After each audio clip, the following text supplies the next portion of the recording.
Oi, pessoal, eu sou a Carol, tô aqui com as gurias e o Jack em mais um episódio de Pode Praça e hoje o assunto é energia eólica e biomassa. Então, gente, como é que vocês acham que a gente pode introduzir a energia eólica, assim? Pois é, eu acho que primeiro tem que falar primeiro, tipo, o que é a energia Sim. eólica, né? Bom, a energia eólica, ela é energia cinética proveniente da força de massas de ar em movimento, ou seja, basicamente, em termos mais informais, é os ventos, a energia captada dos ventos, Sim. que é captada pelas turbinas dos aerogeradores e convertida em eletricidade. A tecnologia, ela vai produzir energia limpa, que permite reduzir as emissões de gases poluentes, da queima de combustíveis fósseis, por exemplo, e hoje, por exemplo, lidera a expansão das fontes de energia renováveis na geração elétrica mundial com energia fotovoltaica.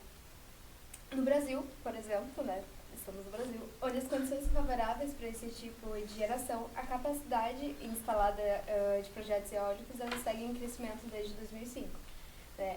Segundo dados da Associação Brasileira de Energia Eólica, o país encerrou em 2020 com 17,74 de potência operacional dos aerogeradores, o volume que já toma a energia eólica a segunda maior fonte de matriz energética brasileira.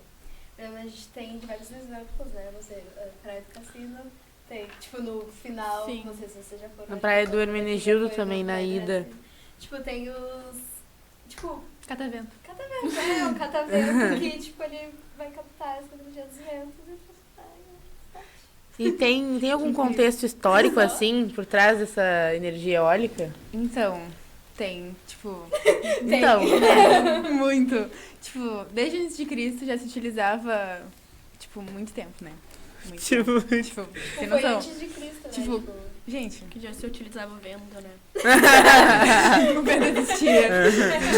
Tipo, o vento já era energia. Então, há milhares de anos, os egípcios usavam os ventos para manter os barcos no rio Nilo.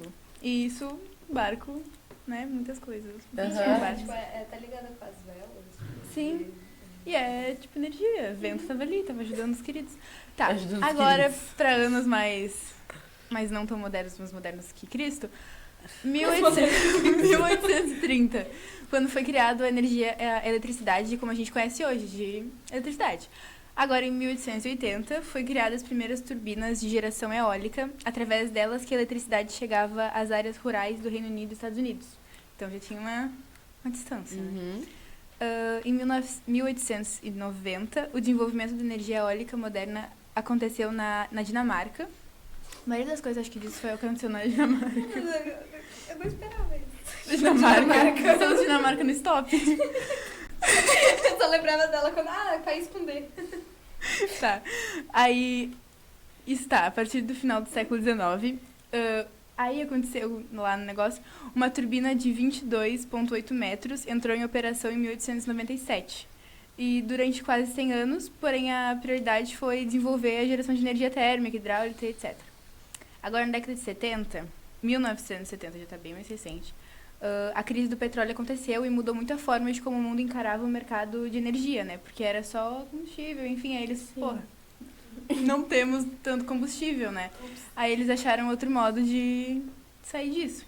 Inovar. Aí, com isso, eles voltaram a estudar sobre energia eólica e países europeus como os Estados Unidos e... A Dinamarca está incluída também, né? Eu acho que talvez. Tá vendo? Passaram a incentivar o desenvolvimento de pesquisas e estabelecer políticas de energias renováveis. E no Brasil, o primeiro atlas sobre potencial eólico foi elaborado em 1979 pela Eletrobras. Não é tão velho. Não, né? é tipo menos de 50 anos. 1970, tipo, pra mim isso é muito Foi recente. ontem, praticamente. Semana passada. 70 anos. A gente nasceu em 2005, mas foi ontem. O mundo em geral tem uma dependência de combustíveis fósseis, querendo ou não. 75% da fonte de energia do mundo é a partir de combustíveis fósseis. Então, querendo ou não, um avanço de desenvolvimento de tecnologias de energias renováveis é, querendo ou não, se livrar um pouco dessa dependência que a gente tem atualmente. Sim. Sim. E é legal que o Brasil, tipo, é o 6º país do mundo que mais tem energia eólica. Acho isso muito legal. Sim, a energia eólica é a fonte de energia mais barata, na verdade. No Brasil, é a fonte de energia mais barata. É 150, se não me engano, R$ 156 o megawatt-hora. E até introduzindo um pouco da biomassa, que é o assunto que eu vou falar, é a terceira fonte de energia mais barata, que é 190 megawatt-hora. Então, a energia eólica tem um potencial a se explorar, levando em consideração o custo-benefício dela. Ainda mais que, querendo ou não, é o vento. Então, o vento ainda não é cobrado. Ainda não. Ainda. E como é que a gente pode introduzir, assim, a biomassa? O que é a biomassa? A biomassa seria a utilização de matéria orgânica para transformar em energia, seja calor, eletricidade, e tem diversos meios. Vamos supor, tem a combustão direta, que seria transformação de calor através das reações químicas. Aí teria a pirólise, que seria a decomposição das matérias orgânicas. Tudo envolve as matérias orgânicas. É muito interessante porque é meio contraditório com a energia eólica, que não depende das condições climáticas. Então, essa seria uma vantagem para o Brasil, pelo menos. Sim, claro. E sobre os tipos de geradores elétricos da energia eólica, eu queria falar sobre... E a gente tem dois tipos. Tem o aerogerador horizontal, de eixo horizontal, que é o que mais comum, tipo, no mundo todo. E a construção dele é baseada nos tradicionais moinhos de ventos e cataventos. E ele tem um custo mais caro, mas ele é o gerador eólico com rotor de eixo horizontal. Ele apresenta mais eficiência no eixo vertical. E também tem o aerogerador de eixo vertical, que ele é mais indicado para instalações menores e mais próximas ao solo, pois desempenham uma melhor função assim com os ventos mais fracos e conseguem captar as rajadas em qualquer direção. E tem os tipos também de energia eólica, né? Tem a onshore, que é feita em terra e normalmente perto da costa. Deve ser essas que a gente vê pelo Cassino, Santa Vitória, né? Sim. E elas percorrem mais, assim, tem mais vento ali na volta. E esses parques de onshore também podem ser instalados mais adentro do continente, desde que a região ofereça boas condições para a geração e constância dos ventos, né? E também tem a offshore, que representa instalações de torres de energia eólica em alto mar, que podem ser localizadas a quilômetros de distância da costa. Os aerogeradores offshore podem ser fixados diretamente no leito marinho ou sobre um casco flutuante ancorado no fundo, que pode ser de metal ou de concreto. E depois... Fala. É legal porque esse ano entrou em debate que a offshore não tem no Brasil e que talvez tenha ano que vem no primeiro semestre. E é muito legal porque, tipo, é longe das cidades, então não incomoda esse barulho, porque tem um barulho grande, querendo ou não. Por isso que é no meio da estrada, né? Ou é afastado de onde as pessoas moram, né? Sim, mas, tipo, lá em Pernambuco elas estão mais, tipo, perto de uns vilarejos rurais, o que atrapalha muito as pessoas. Então, eles estavam em injustiça com isso, pra ver o que ia ser feito. Ainda não foi resolvido, né? Sim. E tem dois sistemas de instalações, né? Tem um sistema isolado, que não são conectadas à rede elétrica e produzem energia por uma demanda local. E tem os sistemas conectados a redes, que são projetos ligados à rede de transmissão nacional e enviam energia, tipo, para os outros centros de consumo bem distantes, né? Sim. Só adendo, eu parei em 1980 e eu tenho dados até 2050 aqui. Então, complete. Voltando aqui pro nosso contexto histórico. Na década de 80, em 1982, foi inaugurado o primeiro parque eólico da Europa. Eu não sei se foi na Dinamarca, provavelmente. Ele tinha capacidade de gerar 20 kW e a evolução aconteceu de forma exponencial. E hoje a média de geração máxima de cada turbina é de 2 megawatts, quase 2.000 vezes maior. Em 1990, o primeiro parque eólico offshore, que é o negócio da gera energia do mar, como a Carol falou, foi construído em 1997 na Dinamarca. De novo, lá, pioneira. País com D. Exatamente. Aí agora, mais recente, não tão recente pra gente, né? Mas em 2000 foi o grande período para o desenvolvimento de energia eólica no Brasil. E a construção de parques eólicos foi subsidiada através de um programa de incentivo e o primeiro contemplado foi o Rio do Fogo, iniciativa da Neoenergia, que desde 2006 gera energia para o Rio Grande do Norte. Agora, 2010, temos a geração de energia eólica mundial, que passou de 3,8 mil gigawatts em 1990 para 34,2 gigawatts em 2010. E esse crescimento demonstrou a mudança do papel central que a fonte de energia passou a ter no cenário global, né? Porque desde a crise do petróleo, eles acharam novas possibilidades de usar a questão... A energia. Agora, em 2022, foi iniciada a geração de energia nos 2 complexos eólicos da Neoenergia, que estão em processo de construção. O Chafariz, na Paraíba, que tem 15 parques de até 471,2 megawatts. É megawatts? Megawatts.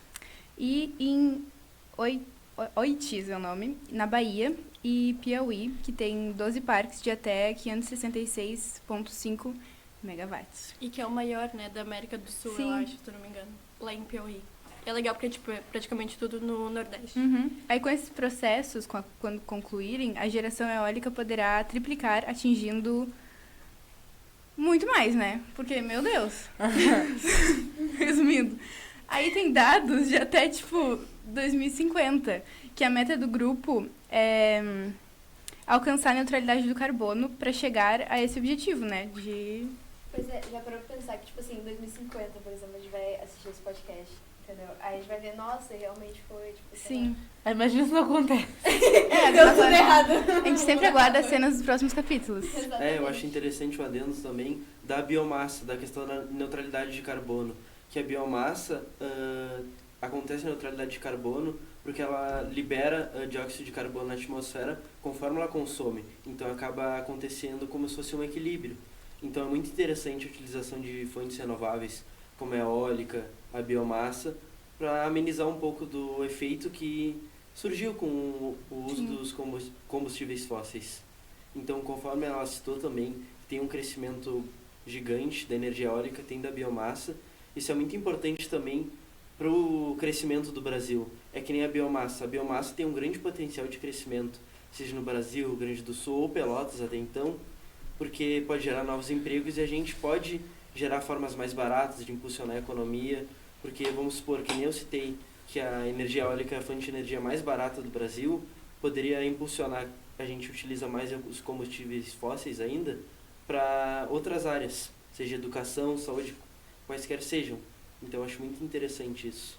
Que eles pensam no futuro, né? Porque se continuar usando tudo isso, Pois vai é acabar, interessante né? ressaltar também como é que é feita a captação, né, da energia eólica e tudo. Que antes, por exemplo, de entender geradores ou qualquer outra coisa do tipo, tem que entender como é que funciona o negócio. Sim. Por exemplo, que a captação e a utilização da energia eólica para a geração de energia elétrica é feito pelo meio de aerogeradores, que são as turbinas eólicas, né? Cada vez. Gira. Por exemplo, uma torre de energia eólica, ela funciona transformando a energia cinética dos ventos, que é a energia dos movimentos, né? Com força mecânica, em força mecânica e depois em energia elétrica.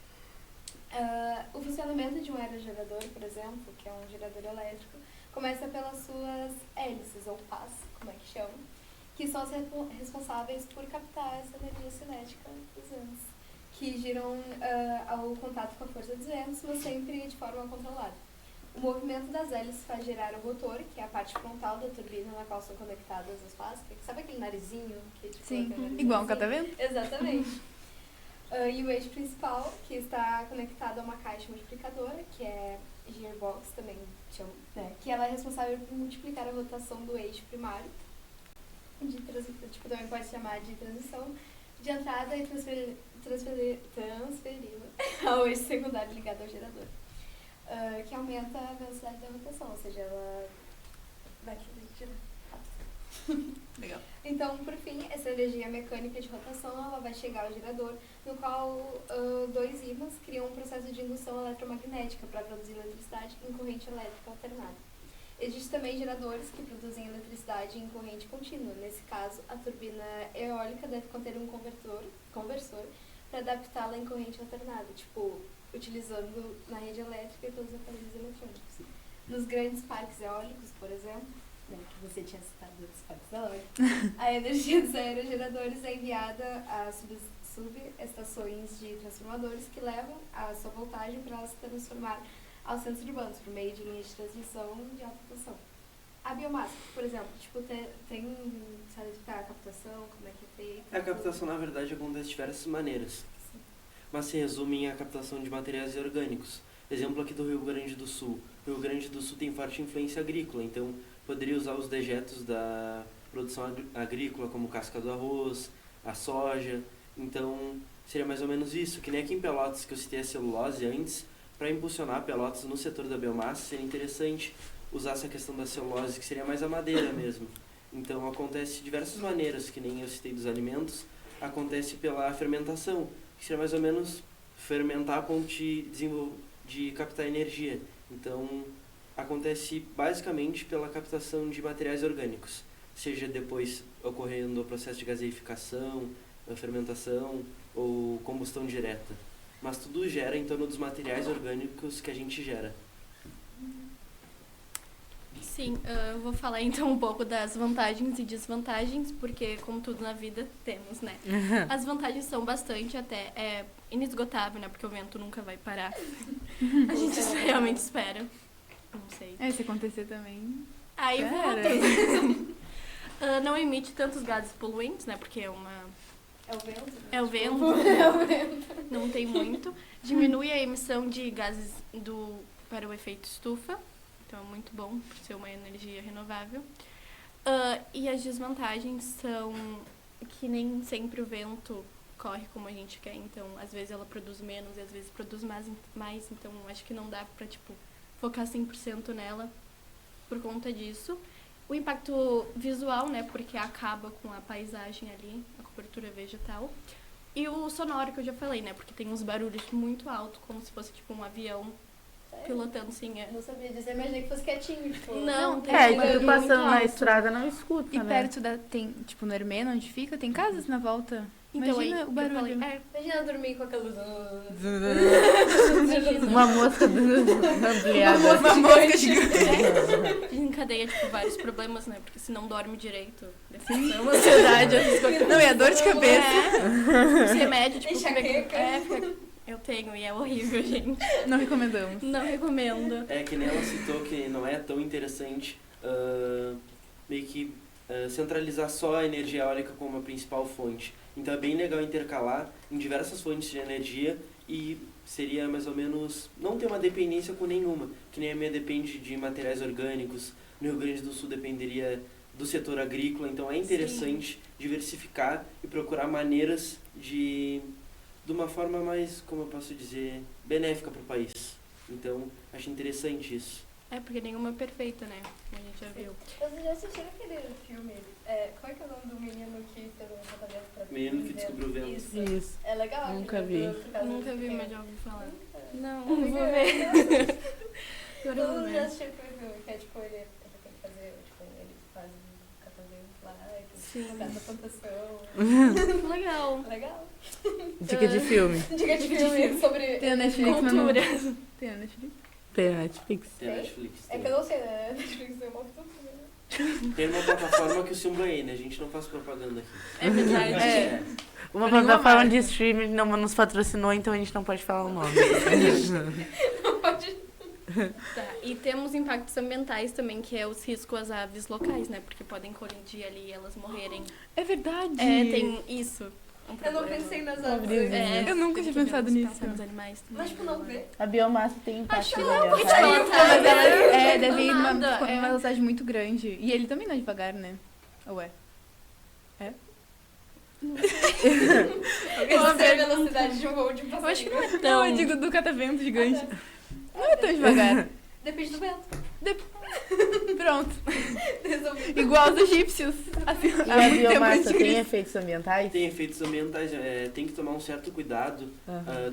com os processos para transformar a biomassa em uma fonte de energia, para não devastar o local, vamos supor. Sim. Acontece uma reação química com certo devido cuidado que deve ter. Então, a biomassa é uma fonte de energia que tem que ter muito cuidado. Se não utilizada da forma correta, o malefício que ela pode trazer é muito grande. Então, talvez por isso não seja tão interessante, né, ela citou, não centralizar só na eólica, não centralizar só na biomassa.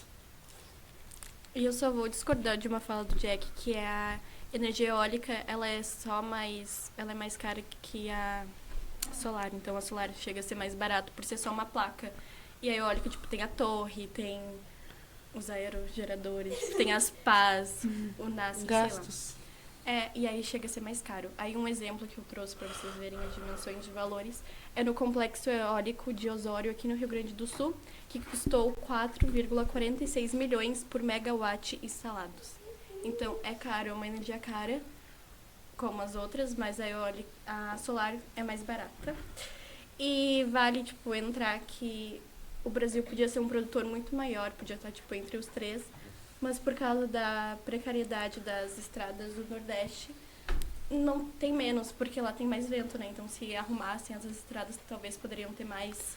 Fica a dica aí pra quem fica cuidando das estradas no Nordeste. Arrumem. Pra quem quiser colaborar com o nosso podcast. Energia solar. Tipo, tem as placas, né, de energia solar. O que acontece quando estraga? Tipo, estragou, tipo, repõe? Não sei. Eu não sei, eu acho que compra de Imagina se novo. um passarinho... Mas isso é engraçado, a gente não se dá de conta. As placas, tá se vendendo muita ideia das placas, mas as placas, tipo, tu compra, instala o sistema e deu, tu não tem mais problema, tu não paga mais energia. Mas tu tem uma certa manutenção nas placas. O exemplo que tu dá do cocô dos passarinhos é um exemplo interessante, porque não só o cocô. Vocês já perceberam, o telhado ele cria uns fungos, Sim, lá em casa, uns o aquecedor Imagina, eu tenho a a pomba se piscina deita. e é a partir de energia solar. E acabou que no telhado, como é em quase todos os lugares, acabou cedendo. Então acaba que tem que ter manutenção, um certo cuidado. Talvez por isso, que nem ela falou, não é com o melhor custo-benefício, porque o custo de instalação e manutenção também. E tem É mais as barato. placas, por exemplo, tu tem que estar limpando. Sim. E é mais Tá limpando. que nem ela falou, é mais acessível a energia solar do que a eólica. Vamos supor, eu estudava antes daqui em outra escola, não vou citar nome. Mas a energia era a partir de energia solar. O terraço da escola era só energia solar, então acaba que é mais acessível. Sim, ainda mais no meio da cidade, né? E só uma curiosidade, o Brasil tem 890 parques eólicos espalhados em 12 estados do Brasil, com quase 10 mil aerogeradores em operações capazes de produzir a energia suficiente para 108 milhões de pessoas, quase a metade da população brasileira. Eu tenho curiosidade também ligando a isso. O Brasil, 9% da energia utilizada no país é a partir de biomassa. E o Brasil é o maior produtor de biomassa no mundo. 16% da produção mundial vem do Brasil, devido também a muita produção de cana-de-açúcar no Brasil, que é um dos principais produtos utilizados na biomassa. Então acaba que o Brasil é uma grande potência de biomassa. E se for explorada da forma correta, pode impulsionar muito economicamente o país. Que legal, eu não sabia disso. Tipo, é bom para os brasileiros verem, porque a gente tem foras mais sustentáveis. Mais sustentáveis. Fica a dica, Eu Brasil. não sabia. Escutem. Muda que o Brasil muda. No Brasil. Em 2018 o Brasil gerou 84 bilhões a partir da geração de energia a partir de biomassa. Então acaba que, sendo biomassa ou energia eólica, tem um grande potencial. Então a gente vê, vamos supor, a economia só naqueles fatores, venda, exportação de alimentos, produtos, e acaba que a energia, querendo ou não, está ligado. A gente não, hoje em dia não consegue mais sobreviver sem energia, tá ligado no nosso cotidiano. Então a gente tem que dar uma visão mais específica para esse setor. Para as energias renováveis, né, sustentáveis. Para ter um planeta melhor. Fora que eles, futuros tipo, filhos. Muda pra que o gente. Brasil muda. E energia eólica, eles têm, tipo, planos pra, tipo, 2030, 2050, tipo, eles têm um projeto. Um projeto, sim, uma média de tempo. Então tem que dar certo. Que continue assim. Muda que o Brasil muda. Pensa tanto no futuro, entendeu? E o agora? Sim, e eles, E o agora? pelo menos na teoria, eles estão pensando na questão de neutralizar o carbono, né? Eles têm... Aí o mundo acaba amanhã. Acaba amanhã. Não, acho que em questão de... Tipo... Expansão. É. Questão de... É que nem a Muna citou o fator histórico da energia eólica, é interessante ressaltar também da biomassa, que é utilizado desde a pré-história, que utilizavam a partir da queima, seja madeira ou outros Os homo sapiens. outros produtos para gerar calor para o alimento deles. Então a biomassa está introduzida na vida do ser humano desde a pré-história. Então acaba que a gente não vê isso e não acaba associando. Então mesmo a biomassa não sendo a maior fonte de energia utilizada no Brasil ela é utilizada quase desde sempre. A gente pode dizer, então tipo, lenha é biomassa. É isso, não é? Seria como se fosse isso. Tipo Mais ou fogão menos. a lenha. Uma fogueira. A utilização Não das... veio isso na Que nem cabeça agora. Eu citei o exemplo antes que Pelotas poderia ser uma produtora de biomassa Uhum. devido à celulose que tem. Se eu não me engano, professor, se eu tô errado, é no final do porto, não é? Como assim? É, que tem... Tu nunca viu passando os caminhões indo para Sim, Rio sim, Grande sim. cheio de madeira? Ali é celulose, não é? Sim. Então seria a utilização do resto das madeiras, vamos supor, Hum.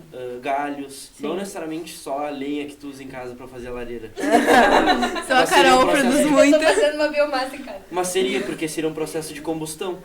Viu, Então- gente? Na minha casa também tem biomassa. Eu também sou uma energia. Eu adoto as energias. Renovável. Obrigada, Manu. Obrigada. Comentário. Então é isso, Que pessoal. é isso. Então tá, muito obrigada a todo mundo que assistiu até aqui. Beijos e até os próximos capítulos. Tchau. Tchau.